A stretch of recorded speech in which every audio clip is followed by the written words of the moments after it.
Welcome back, everyone, to another episode of The Real Podcasters, hosted by myself, Regan. Not by myself, that makes it sound like an unbelievably lonely job, to say the least. No, I am joined once again, virtually, which is better, frankly. I'm joined by Dan. Hi, Dan. Good evening, everybody. Good evening, Regan. Is it a good evening, though? I don't know. I don't think it is, to be honest. Well, considering this week's topic, good is a very subjective word. And subjective is just the wrong word, quite frankly. So first off, last week we covered our thoughts on Halo Combat Evolved. If you haven't watched it yet, definitely give it a watch. I'm quite happy with this myself personally. And it was fun talking about Halo again. I really enjoyed doing that. Yeah. Good revisiting a game from 2001-ish. Yes. It's nice revisiting a game that's almost as old as us. Yeah. Which, when you say that out loud, is kind of horrifying. Yeah. Quite frankly. But yeah, that was certainly a lot more enjoyable than what this is going to be. But yeah, if this is the sort of thing that you enjoy, be it us talking about things that we like and things that we don't, in no particular order, then please subscribe to the channel. That would really help us out a lot. It costs nothing, people. It really doesn't. It's literally the cheapest thing you could possibly do. There's no charge to it, and plus you stay updated with all the new episodes coming out. So if you click subscribe, you click the bell, you become fully notified of all future episodes of The Real Podcasters. Basically, yes. I couldn't really put it any other way, frankly. But no, this week we are returning to the Marvel Cinematic Universe as the Cinematic Universe returns to the big screen. Granted, it did that last week. We could have spoken about it last week, but we didn't want to because we hadn't watched it yet. Yeah, I mean, we only saw it due to busy schedules. Well, we both saw it on Friday. I literally saw it two days ago. Yep. And I've thought of so many other things since. That really says a lot. So yes, we are talking about Ant-Man and the Wasp, Quantumania. So this is really the kicking off points for Marvel's Phase 5 after I could be nice and say like a middling Phase 4. I'm going to go with garbage Phase 4. I'm going to go with shoddy, more than anything. Shoddy, garbage, A phase. It was definitely going through. It was going through a. It was going through a phase, all right. Like number something phase. It was just a phase. You know what it is? I was honestly going to try and make a rugby joke, which in itself is very much a try. I didn't even mean to do that. Because we were watching the rugby match yesterday, just because why not? And I think at one point on the screen it said Phase 14, and I'm sat there thinking, Marvel's going to get to Phase 14 at some point if the rest of the human race isn't actually dead yet. That's if we all haven't been wiped out in some global extinction event. Not again. Not again. Well, please. I say again as if we've just all been reincarnated. It's going to be like a time where we're very, very old and we're just sat in little floaty chairs in a cinema. It's like, Regan, why are we doing this still? It's like, for the fans, Dan! The fans! The fans that didn't turn up to the cinema because cinema is I don't know. Anyway, so talking about Ant-Man and the Wasp, would you like to give a very basic plot synopsis for this film, Dan, if you can? Well, a couple of things basically happen. A couple of things happen. Right, okay, seriously though. Yeah. Scott Lang, who is known as Ant-Man, he reconnects with his daughter. His daughter, over the years, is missing in the blip, etc., the events of Endgame. Essentially, she invents a way to connect with the quantum realm. However, it goes horribly, horribly wrong. The quantum realm kind of collapses in on itself with the teleporter she creates, and they all get sucked into the quantum realm like a giant Henry Hoover. Just they're just all in there. Now, our first glimpse at the quantum realm was pretty dry, to say the least. There wasn't really much there. In No, this one, to be it is honest. just literally like an unknown world, pretty much. You'd think it was an alien planet, quite Yeah. literally. So it turns out that Kang the Conqueror is actually within the quantum realm, and hence why, things go a bit wrong. Everything's going to shit. Yes, he frankly. wants to escape the quantum realm so he can just pillage and destroy not only the human race, but many races to come. So it's up to Ant-Man, Wasp, and a few other people to sort this mess all out. The end. And a bunch of other actors. Yes, are and a bunch of involved other as ever. peoples. Yeah, so this will be a spoiler review, naturally, because, the film's been out for a week. Plus, Marvel's already been quite happy to reveal certain aspects of the film already, namely in posters, which doesn't really do it any favours, quite frankly. In terms of my general thoughts on it, speaking about Marvel last year was a bit of a chore. Yeah. Save for Black Panther Wakanda Forever, which I will say this, though, I don't ever plan on watching that film again, frankly, mostly just because it's just so much of an emotional experience and it's nearly 3 hours long. If I do, I don't watch think it I've again, actually rewatched it ever since it came out again, like on Disney Plus. I don't think I've ever rewatched it again. I saw it twice in cinema, once on my own and once with my girlfriend. That was it. I haven't seen it since. Yeah, I watched the behind the scenes thing they put out recently on Oh, Disney yeah, Plus yeah, for it, which was nice. It was nice to watch.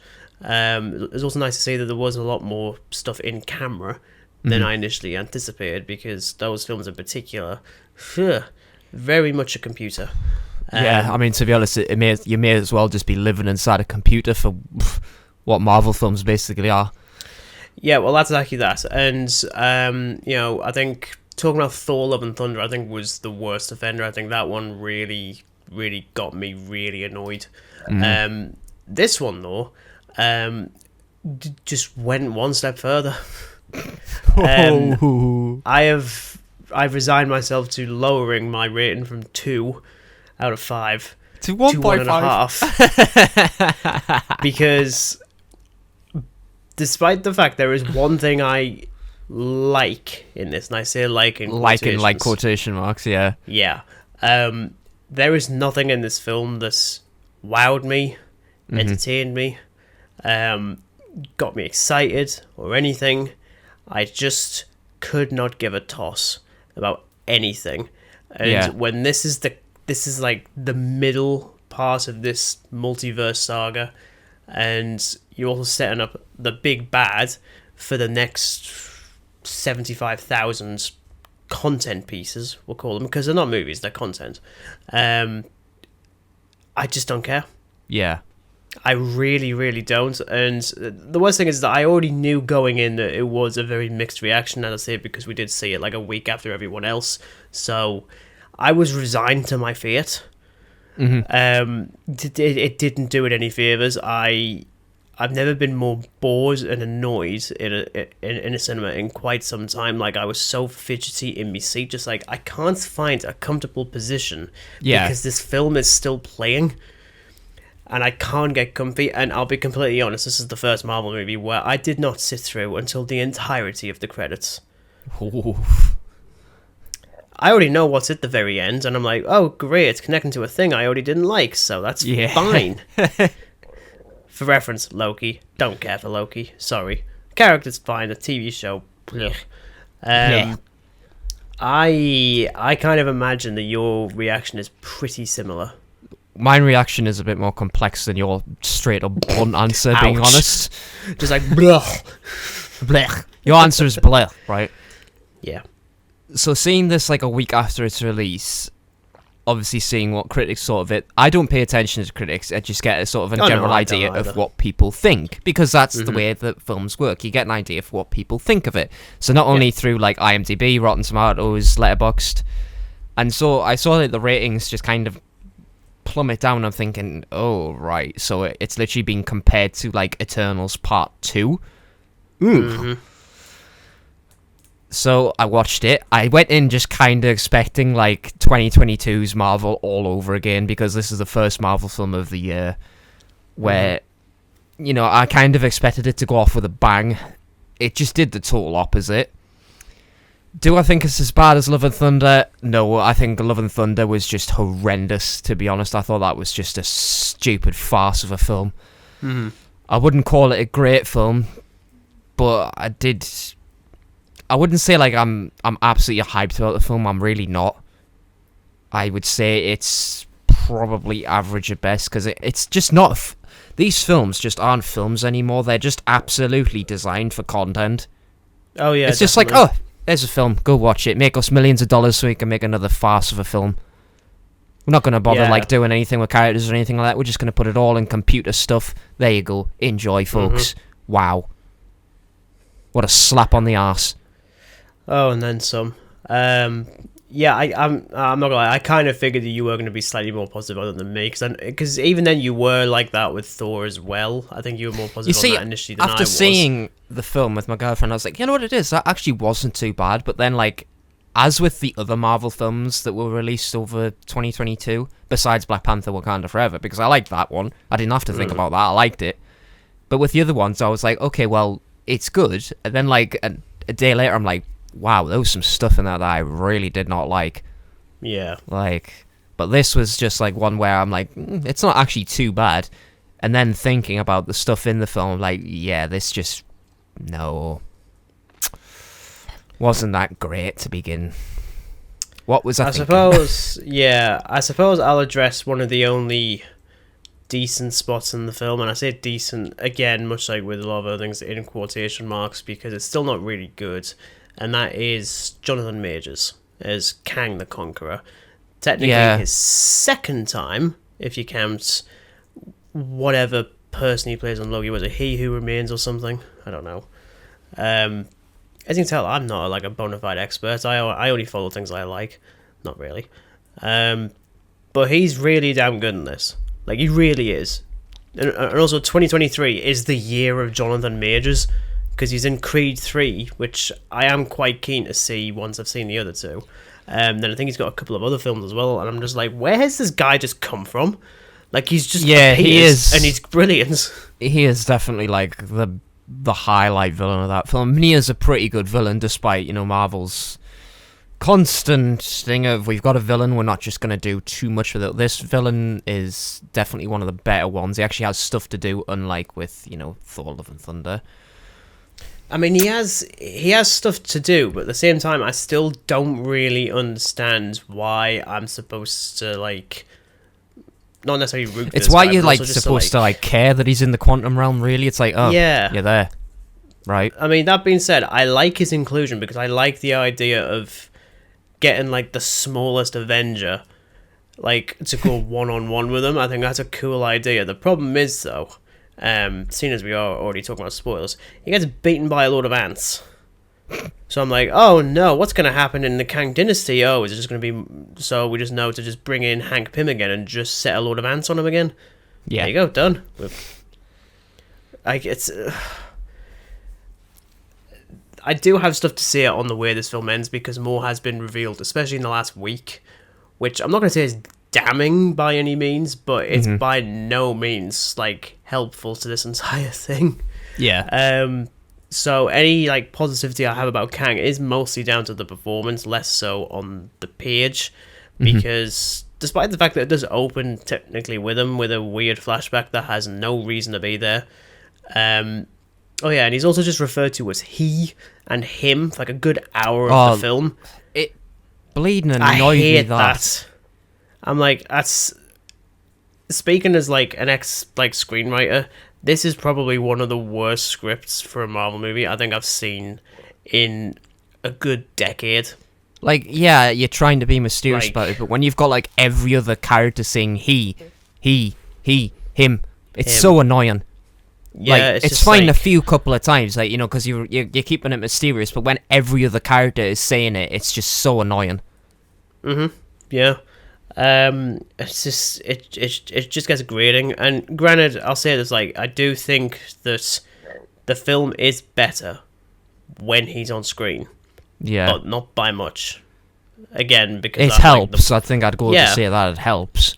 Yeah, because for the most part, I was bored the entire time. And as soon as he rocks him, I'm like, oh, okay, we actually have, like, an actual adult on on set now. Excellent. Even though most of the characters are like in their 40s or something, and I'm just like, you're all just basically children. Yeah. It's annoying. Speaking of the other characters, we don't really... It's funny that this is even referred to as Ant-Man and the Wasp, because the Wasp has absolutely zilch to do in this film. She only really rocks up when the plot needs her to, and that just frustrated me. But even then, it's just like, I keep on forgetting she's even in it, mostly because the script also forgets that she's in it. I'm just like, you could have just called her Ant-Man Quantumania. That would have been fine. If anything, I was honestly expecting them to go like Ant-Man and the Wasp and the something or other. And the million other ants. Yeah, the ants. So much ants in this film. But even like Paul Rudd, who's like one of the most likable like human beings in this entire franchise, cannot save this at all. He's got absolutely nothing in this film. Yeah, I feel very sorry for him because it's clear the script just doesn't know what to do with a lot of these characters. I mean, I don't have a copy of the script. I can't say like this is, but from watching it and picking up things, I'm like, wow, they really just don't have any idea, really, do they? Personally, I feel more sorry for is actually Michael Douglas, because he looks like he's just like, I don't even know why I'm here. Like, he's got no reason to be here at all. Absolutely. Like, Jesus. But then again, a lot of the characters are like that. Like, they're just sort of there when the plot needs them to be. I mean, I'll give the film credit for attempting to do something with Janet Van Dyne after not really doing much in the second film. I mean, like, Michelle Pfeiffer's fine. Yeah. But again, it's like, she's still got nothing to do, and everything that is interesting is in her backstory, and we know that because we keep on getting told it. And I'm just like sat there thinking, there's a better way to do this. Like, surely, like, this is like phase 1, like, levels of just not having a clue as to what you're supposed to be doing, and I'm like, you can't still be doing that, especially. You know what it honestly felt like to me? It felt like they're trying to do the Quantumania of Avengers. Yeah, that's what it felt like, and it was just, it felt pretty desperate, to be honest, because you're trying to include all these characters. You've got Hank, you've got Scott, you've got Hope, you've got Hope's mother, you've got all these other like characters in the realm who just are there. Most of them are just literally like in the background. You've got some dude screaming he's full of holes. You've got some weird giant head Terminator, Humpty Dumpty Terminator thing. Ugh. Yeah, like, I look at that. It literally just feels like some knockoff Avengers film, but you've set it in the quantum realm, because I'm sorry, right? Like, if the quantum realm is as dangerous as Hope's mother says, why does it look so pretty and enticing? Like, you're doing it in the totally wrong way. You're making it... Another thing, I absolutely detest how Star Warsy this looked. It is very. It's like they took the cantina and just said, "Let's just make this the world."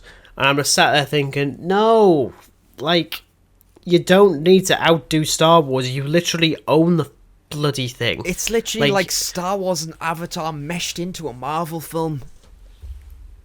And I haven't even seen Avatar. Actually, yeah, to be honest, Avatar's a good comparison. Yeah. Well, bad comparison. Because of, like, all the, like, surroundings in the quantum realm and stuff, I'm just like, it's not really looking too dangerous then, at the minute. And Bill Murray's character, I mean, who the hell is he? He's just there for a cameo. Oh, he's like 4th or 5th billing, and he has about 3 minutes of screen time. I'm like, how much was he paid for that? Like, Jesus. Before I get to my biggest character issue, this might be more of a nitpick than anything else, but I'll get to it, is before then we'll talk about MODOK. Right. Now, I'm going to be completely honest, right? I don't hate it, and I'm surprised at that. Like, no, here's the thing. Visually, it's ugly as hell, but at the same time, there isn't really a way to do MODOK in live action without it looking like a complete, like, ridiculous thing. I don't mind the retcon that it's just the guy from the first film, because at least in that one he was going nuts, and MODOK in the comics is completely nuts. Yeah. And I like how completely nuts he gets in this film. Like, he goes completely berserk. But at the same time, I feel like it would have been better, hypothetically, if MODOK was the villain. You can keep it in the quantum realm if you absolutely have to, but make it MODOK and just actually do something with it. I think that would have been fine. Because, but to be honest, it would kind of fit in with like the first film in a way. Well, yeah, exactly, because both the films are quite small scale deliberately because of the kind of character. So on the one hand, I don't mind that they're trying to make it even bigger to make it even like more difficult for them. At the same time, it doesn't fit Ant-Man in his own story. So I think you could still have the quantum realm stuff, but just don't use the big bad for the rest of the Avengers stuff. Like, that's just a bit silly. Like, I think realistically they should have saved Kang for like something like the upcoming Avengers film. Like, save the big bad for the film that is maybe possibly gonna be good. We don't really know yet, but I'm not exactly looking forward to it considering what we've gotten so far. It's just one film in 2023, and it was just average, mediocre at best. And I'm just like, oh, for God's sake, you've really just set like a precedent, haven't you? MODOK's design, I didn't like it one bit. I just thought it was freaking laughable. The entire cinema just went. Yeah, which I suppose as well, maybe they were banking on that being the reaction, because as I say, like, there's not really. I don't know any other way to do it. I know some people actually had the temerity to actually compare it to Sharkboy and Lava Girl. With, I forget his name. I've seen the film many, many times. I forget his name. I was about to say he's the electrocutioner, but that isn't that. That's like from like Batman or something. And I'm like, he actually looks more realistic than actual MODOK. It's weird. Just hated how comedic it becomes. It's like, you know what it is, you could have actually done quite a serious film here with the terror of like the quantum realm and stuff like that, but you just turned it into laughable. You're basically doing Love and Thunder all over again. You're just trying to make it comedic, and it's just not working out. There's very little payoff, and every time MODOK's there, you just want to wee yourself laughing. Yeah, because he's just a laughable ass character. He's like the only funny character in that entire film. But the biggest issue I got character-wise is with Cassie in this. Yeah, because she's recast, and I actually didn't pick up on that. Now, I've got a bit to say on that one, because when that happened, I actually got really, really furious. So obviously Cassie's initially played by a much younger actress in the first two films, and then is recast for Avengers Endgame because it's 5 years on, because of the blip, so you get Emma Thurman as Cassie. Granted, has like 2 lines and like a couple of scenes and that's it, but it's not her story, So then they announced Ant-Man and the Wasp Quantumania. I think it was towards the end of 2020 or something. And then they announced that Catherine Newton is going to be playing Cassie. Yeah. Now, Catherine Newton's actually done quite a few good stuff. Like, I saw her in Freaky a couple of years ago, like the Freaky Friday horror kind of thing. Oh, yes. I also actually remember her from a few episodes of Supernatural, which is quite funny for me. So I don't mind the fact that it's her playing it. My biggest issue was the fact that when that was announced, and people were like, well, what happened with Emma? How come she's not doing it? In reality, they never got in contact with her at all, and she found out about the recast at the exact same time that the rest of the world did. And I can remember sitting there thinking, that is absolutely not on. Wow, like, she just got shafted. Yeah, I was like, you literally put her in the biggest movie of all time. I'd argue still is to like a certain extent, and then just didn't return any calls, basically. And it's awkward then seeing this film with Catherine Newton, because like her performance is fine, it's absolutely fine. But I'm just watching the thing, and this could have been someone else, and should have been, because this isn't Cassie Lang at all. Yeah, like initially she's presented as basically just like a younger version of her father. Like she, like with the first time we see her is in prison, which I thought I actually don't mind that as a callback to Scott in the first film. That's fine, despite the fact that her reasoning is because she's an activist for homelessness or something, and I'm like, it's something along those lines. Yeah, that's just a decent human being. Why are you putting her in prison? Yeah. It's like she's arrested for like peaceful protest or something like, which I suppose is relevant in today's world, but still. But then the rest of the time she's berating Scott constantly because she wasn't around for him when the blip happened, and I'm sat there thinking, you can't blame him. It wasn't his bloody fault. It's your fault, Dad. But also, at no point do you ever blame him in Endgame for it. Like, as soon as you see him, you're just so overwhelmingly happy to see him and absolutely traumatized. Yeah. He's literally just like, da, da, da, da, da, da, da, da. Literally like that, hopefully. And I'm sat there thinking, you can't blame him for that. Like, I'm sorry, you're just really unlikable. Like, it's, as I say, it's not Cassie, it's just a completely different character.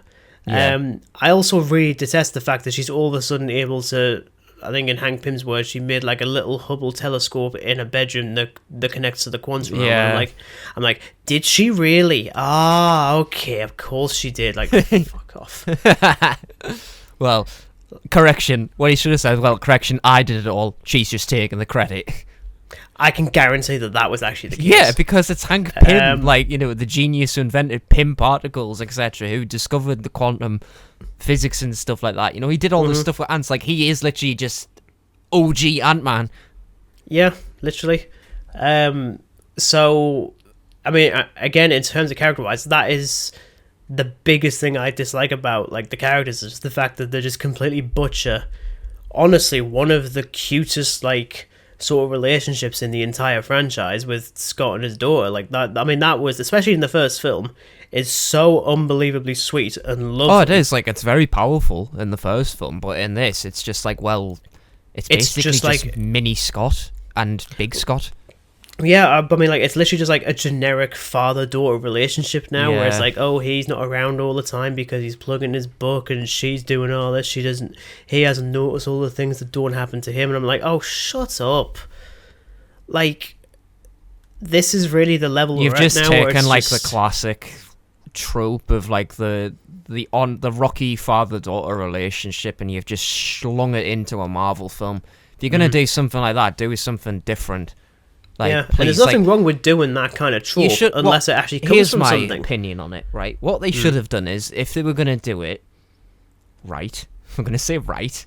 Write it, yes, first. Write it on the page. Look at what the relationship is like in the first film, and look at it in this film.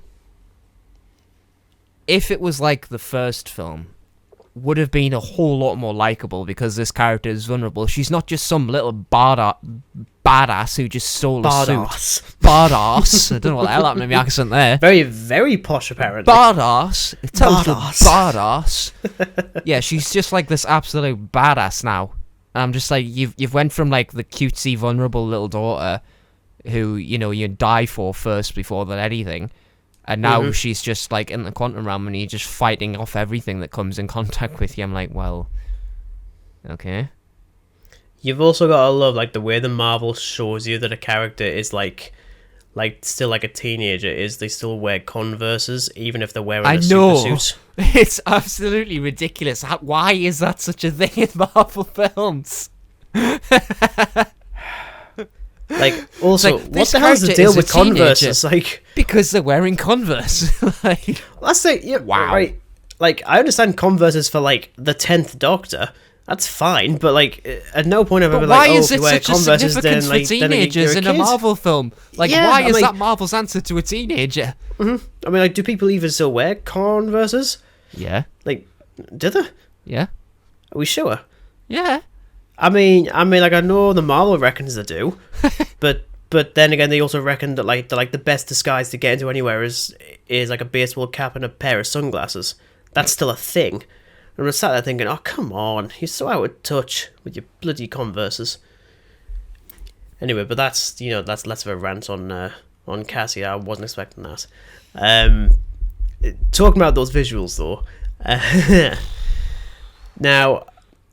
I'll open this up with a very interesting article that popped up a couple of days ago. Much like after what happened with Thor, where, people derided the visual effects, and then it came out that, oh yeah, people were worked almost to death doing those. A similar thing happened this time. Not even remotely surprised. Now, naturally, the artist chose to remain anonymous. Naturally, because they're still getting work. But essentially, the vast majority of the visual effects departments were shunted over to Black Panther. And then you had the remainders left on this. Because apparently that film was the primary focus. It was the most important one. Yeah. Which, on the one hand, I can see, because the visual effects in the first film were dire. Like, I really didn't like the look of that film.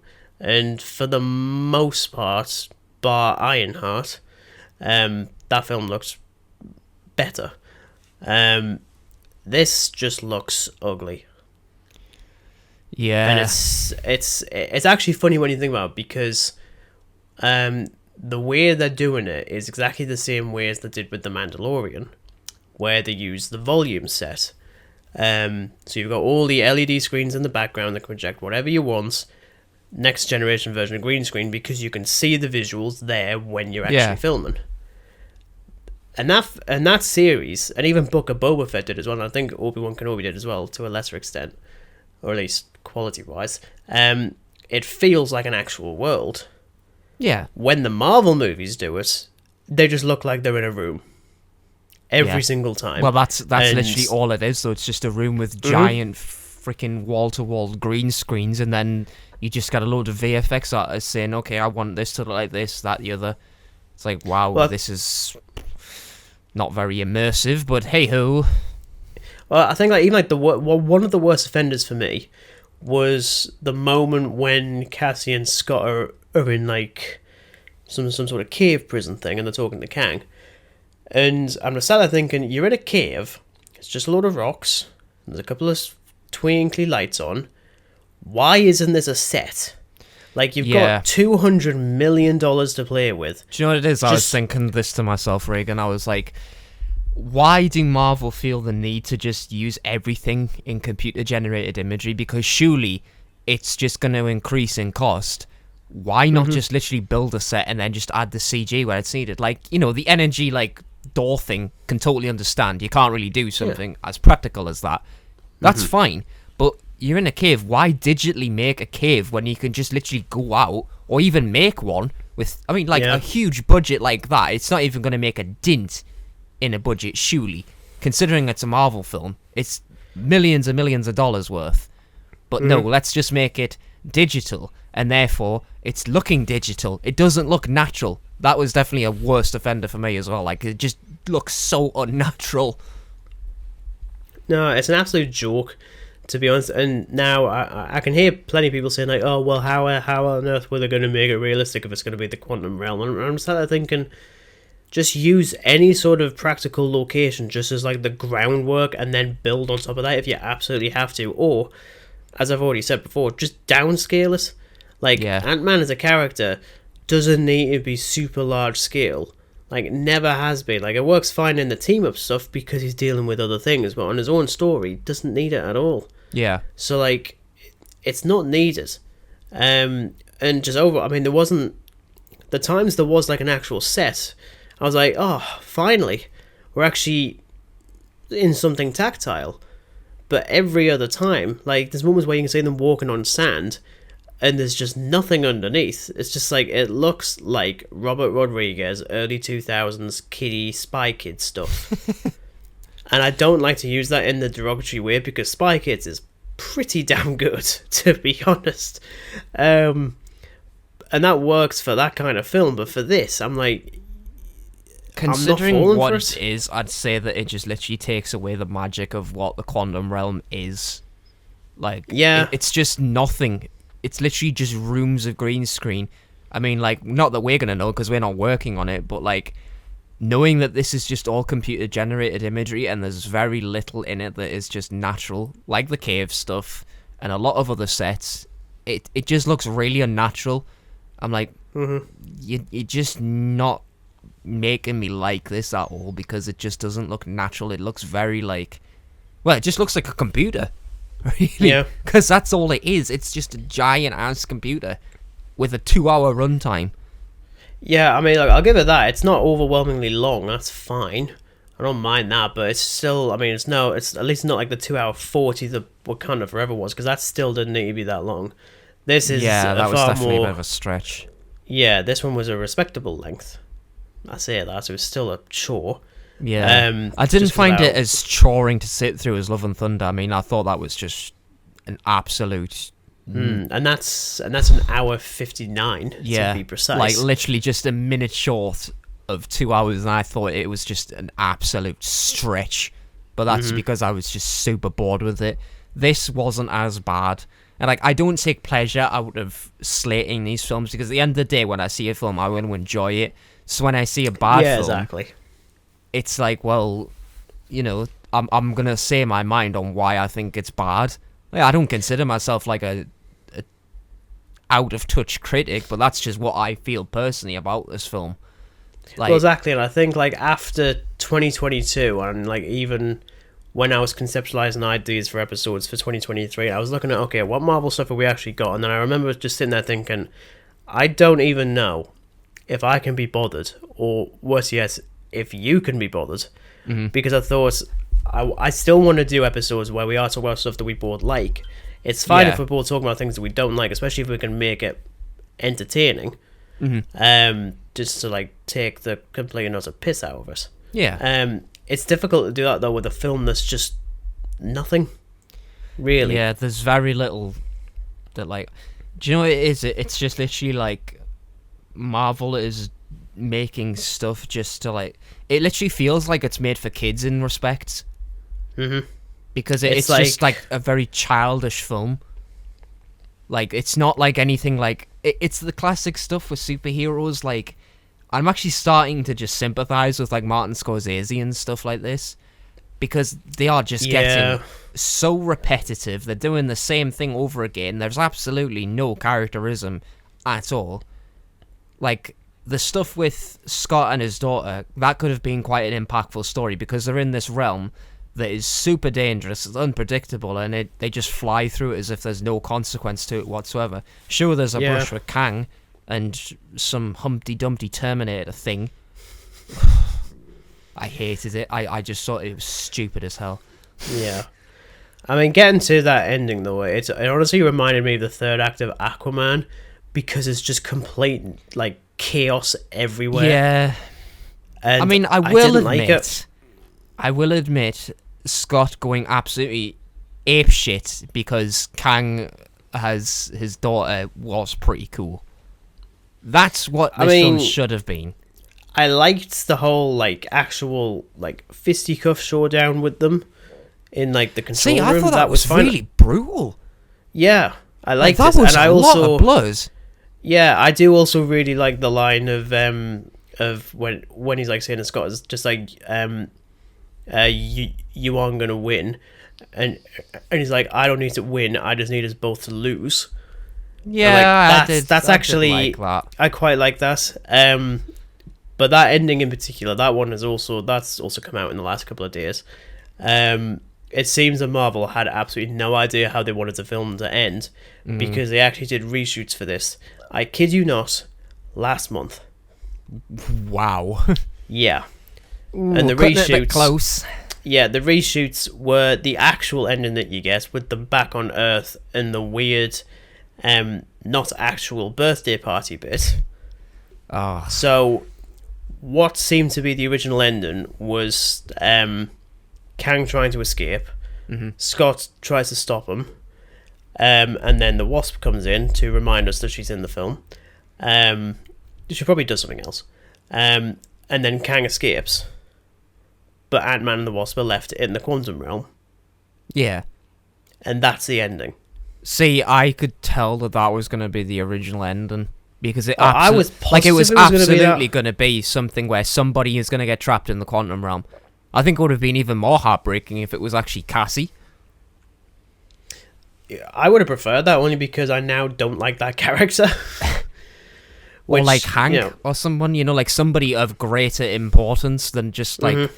Because you just literally, if they did that, it would just be like an absolute setup to another Quantumania film, and they basically, it's just like another 2 hour film of emptiness, CGI-ness, where you've just got to rescue Scott and Wasp, and there's a new foe to face, and the end. That's it. Well, exactly, because then like the portal closes, and then literally 90 seconds later it then reopens, and then like, okay, let's go home, and then just comes back to Earth, and I'm just like, where the hell did this come from? Do you know what it is? I will say I really didn't like the ending, like where it does ridiculous. That narration thing, like as it does in the beginning of the film. Right. It really, the narration really I like got in under the my beginning. nerve. Ooh. The beginning one I liked because it's so clearly from his book, and I like the fact he's written a book. That's actually quite funny. But also because they've actually released that book as an actual thing, so you can actually read it. I'm like, I might read that.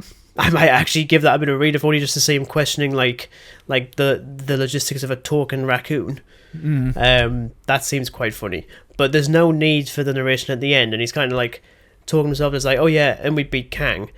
Or at least I think we did. Didn't we? Nah, he's gone. I think we did. He's I'm fine. sure he'll be fine. Yeah, I hated What could that. possibly go wrong? Cue the titles to Top Gear. What could possibly go wrong? If only. Yeah, I wasn't a fan of that. Like the narration in the beginning, I was fine with because, like, you know, he's doing it from his book. The ending, though, it just feels like, oh no, did I actually defeat the supervillain? Dun dun dun. Like, And then we get the mid-credit scene, which just features 75,000 versions of Jonathan Majors on one set. And I'm just like, if that's seriously what's going to happen in the next Avengers film, it's just going to be a load of Jonathan Majorses. See, it's just going to be like I'm not going to see it. Avengers. Like Kang and Kang and Kang and Kang and Kang and Kang Kang and Kang and Kang and Kang and Kang and Kang and Kang. Like the entire Kang movie to the poster power is of just Kang, Kang. Kang, Kang, Kang, Kang, Kang, Kang, Kang. Kang to And the Kang. power of Kang. And Kang-Core. Kang and Core. There you go. Kang and Co. Like, I really hope that isn't actually what happens in the next Avengers. Like, I don't want a million versions of Kang that from what completely I defeats honestly the point. took from that credit scene, it was just like the multiverse of various Kangs, because, you know, Marvel is very in the multiverse at the moment. Ugh, I'm sick of it. Like, I wouldn't care. Like we even spoke about the multiverse stuff after Doctor Strange came out. Yeah. And we're like, okay, this is how you could do it. And I'm just like, no, you're just interested in just doing other versions of a character. I will give them credit, though. When you have a million versions of Ant-Man, I like that sequence. I thought that was actually quite good. The And fact how that one of like them there is- was all these other Ant-Mans and then there was just Baskin Robbins Ant-Man. Oh, I love that. like honestly, I did really like that. I thought that's actually, I quite like that. And even just that image of them just like climbing against one another to get like the actual Scott like up to the top. I'm like, that's actually a nice image. I like that. Yeah. It's a shame about everything else. Yeah. But I'm just like, I don't care. And I Yeah. know like the end credit scene is Loki and whatever Owen Wilson's character in Morbius. Loki is. That Mobius, yeah, whatever you call it. that's so close to Morbius. It's freaking Yeah. me out. Mobius, I'm sure Like it's I Mobius. don't. I think it'd be funnier if Tom Hiddleston and Jared Leto just popped up instead. No. Yes, No. it's moving time. It's funny because me and my girlfriend, when we saw that credit scene, I literally just said,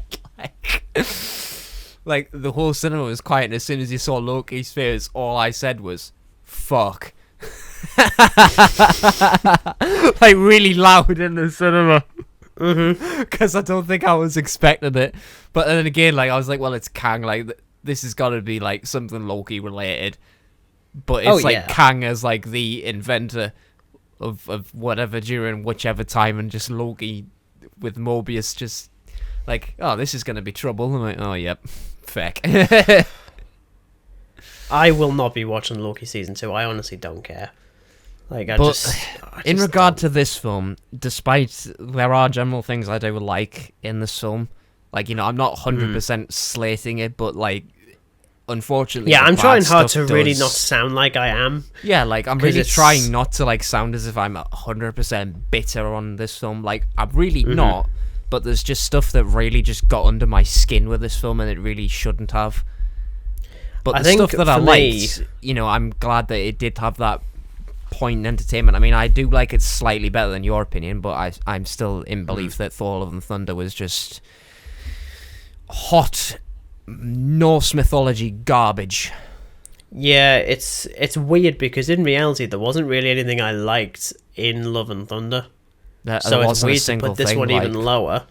But I think it's just because this film just didn't do a good enough case for itself to even exist beyond just being a placeholder for something else that I'm now not interested in. So this film it's just like a total setup, really, isn't pointless. it? Like, yeah, it's like a $200 million advert for another film. Yeah, and I'm like, I'm sick of this. I'm sick of this franchise still doing that. Because when I came back from seeing it, and I remember saying to my girlfriend, and she didn't really particularly like this like kind of analogy, but also because she's not big on the Marvel stuff, so I suppose it's that. I sound, when I'm talking about this film, and even Marvel in general, I sound like I'm like 2 decades older than I actually am. Because I sound like the critics that you've got now in like their 40s and 50s that have always looked at this franchise and just been like, why do people like this? Yeah. I've now reached that point, and I'm 25. Yeah. Be afraid. See, I really didn't want. I'm saying that, I really didn't want to come to that, but they're just doing the same old thing over and over again, and it's the truth. Like, yeah, there are people who enjoyed the film. I'm glad you did. I really wanted to, but I didn't. There absolutely is. Yeah, exactly. And I'm not going to sugarcoat. I'm not going to change my opinion for the sake of a couple of clicks. Because what's the point? Because quite frankly, if you're going to be choosing to listen to this, you're choosing to listen to our actual thoughts. Yeah. And I'm more than happy to deliver on that. You know me very, very well at this point. So I'm pretty nervous about what's going to come next, because like we've just started off with like basically another edition that was... It just sort of feels like this is a film from 2022 just pushed into 2023. Yeah. And I think, we already said this last week with the Halo one. It's like this film in particular will determine what we do about Marvel for the rest of this year. Because I will still go and see Guardians. Yeah. I'm optimistic for that one. That is literally the only film that I'm actually interested in seeing. Mm-hmm. But at the same time, I don't even know if I'd even want to cover it. Mm-hmm. Because I'm just like, I'm not that invested in it anymore. Really. The Marvels, I don't care. I really don't. Nah. I don't like anything about any of those. I didn't watch Ms. Marvel because I didn't care.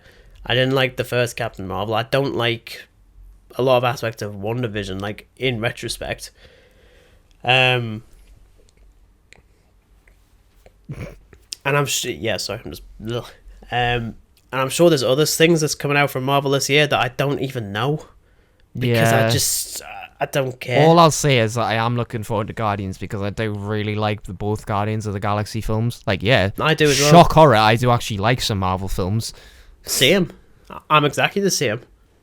But unfortunately, it's just these past couple of years where it's just gradually gone downhill, and it's still doing it. So if only this is going to have to be a very good film, because my expectations are pretty much in the gutter for future MCU films. Yeah, even my expectations for this ones are not particularly high, if only because I'm watching the trailers and I'm just like, I know what you're going to do, and I'm actually going to cry if you do. Mm-hmm. But I'll also be happy if you do. See, I went in kill them all to off. it with just basic expectations, oh well, I'm going to get Marvel film out of it. Whether or not that's going to exceed Wakanda Forever, or it's just going to be mediocre like Doctor Strange was. I'm just... The fact that we've now had 2 multiverse movies where they've got Multiverse of Madness and Quantumania, and at no point do any of those ever live up to that title. No, there's no mania in this. It's just... it's just a couple of places within the quantum realm. It's not any mania side to it. It's the total opposite. It's Multiverse of Madness. You literally go into 1 or 2 multiverses out of everything else. Yeah. Wow, you just... it really doesn't live up to that title, unfortunately.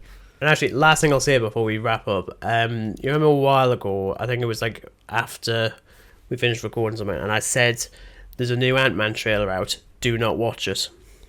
Oh yes, because you're well, it spoils the film pretty much. It does. Yeah. It spoils it from the beginning to the end. It even has the whole bit of I just need us both to lose. That's one of the last bits in that trailer. And it's weird because it does the same thing that Far From Home did with its first teaser, where it suggests that the villain's actually on the side of good, because it did that with Mysterio, which made sense, because that's how Mysterio was done in the comics, and I like that. For Kang, I thought that's quite interesting, considering he's going to be the big bad. So what are you doing with this? And then the trailer that I told you not to watch just spoils it. He just double crosses him, and then it's going to be Cassie, and then they're going to have a fisticuff, and I'm just like, what the hell did you think you were doing with releasing that? Release that when the Blu-ray comes out, fine, because most of us have seen it. Apparently, because the box office did drop quite a bit between weeks, but. Trailer I was.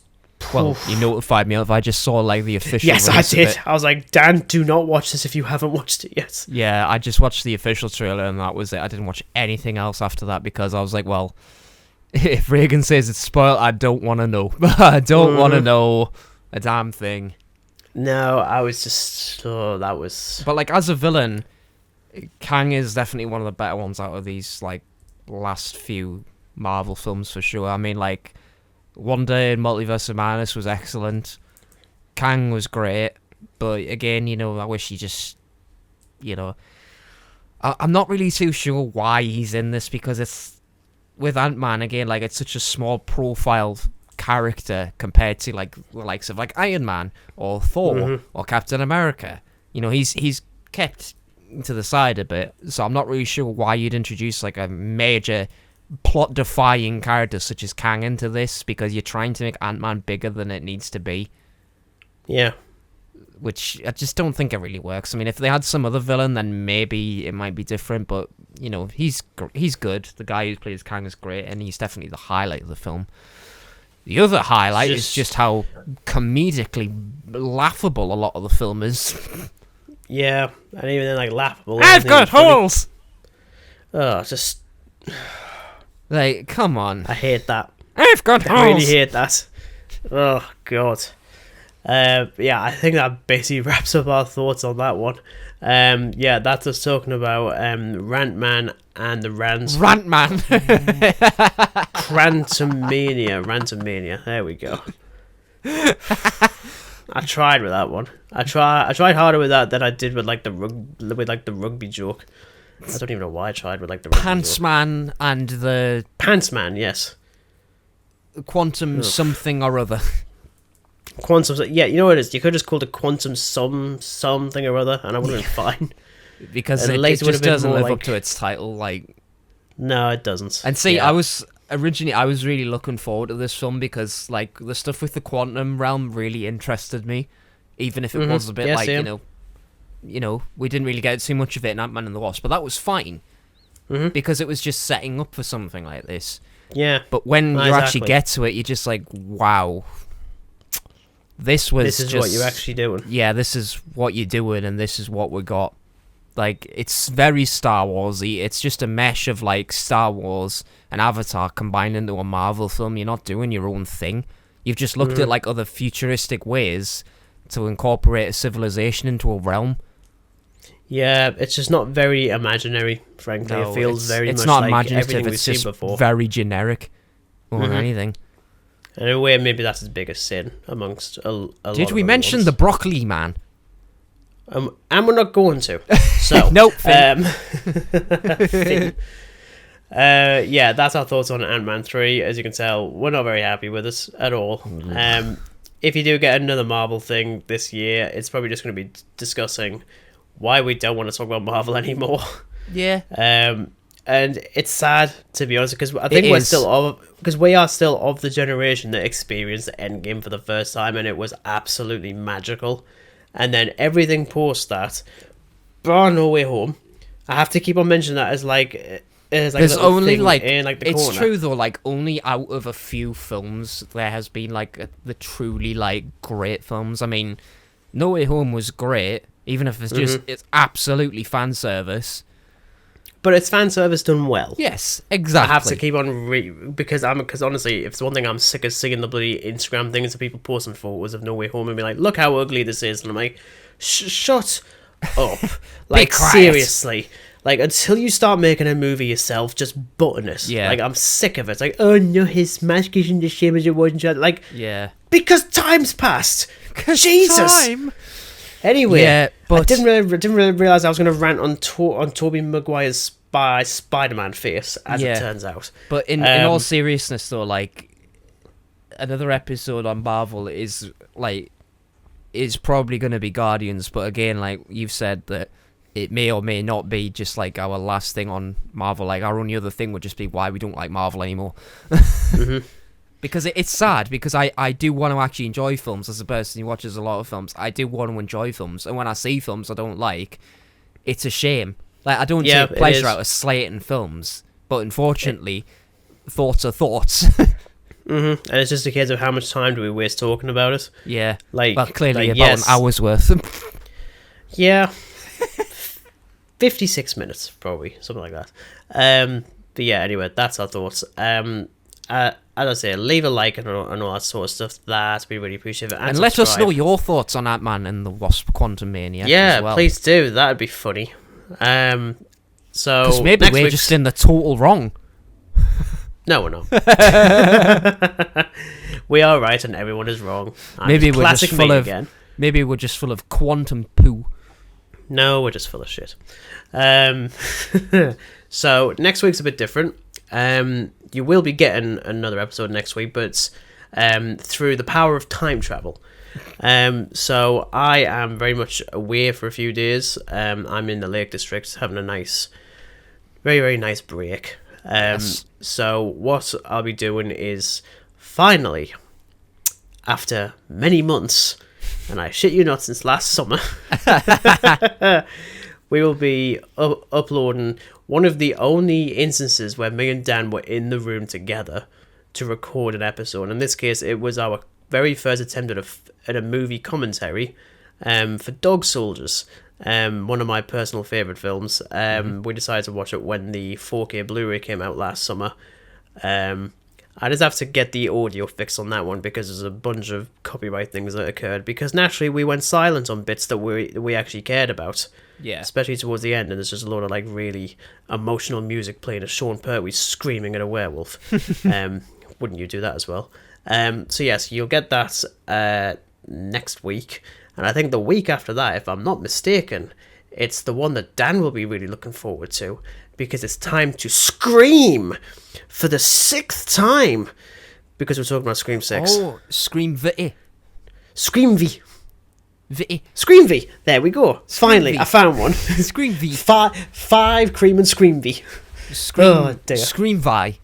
Scream Vi. Scream Ugh. Vi. Yeah. Scream via Scream. Yes, we will be doing a spoiler review of that. I'm very much looking forward to that, and I'm sure that around that time as well, Dan will very much want to cover the Scream movies as like a retrospective on our sister podcast, Graveyard Chit Chat. I'm plugging that as well because, again, I'm feeling nice after talking about a bloody rubbish Marvel movie again. Oh. Luckily, we don't have to talk about Marvel over on that one. Thank God. Yeah. Unless Now Marvel we're do talking like about some aliens. horror film of some description, but you know, I don't really think they're gonna. No. But anyway, that's our thoughts. Yes. Anyway, so technically, you'll see us next week. In reality, we'll see us in a fortnight. So thank you very much for listening. And until then, it is goodbye from Dan. Farewell. Farewell.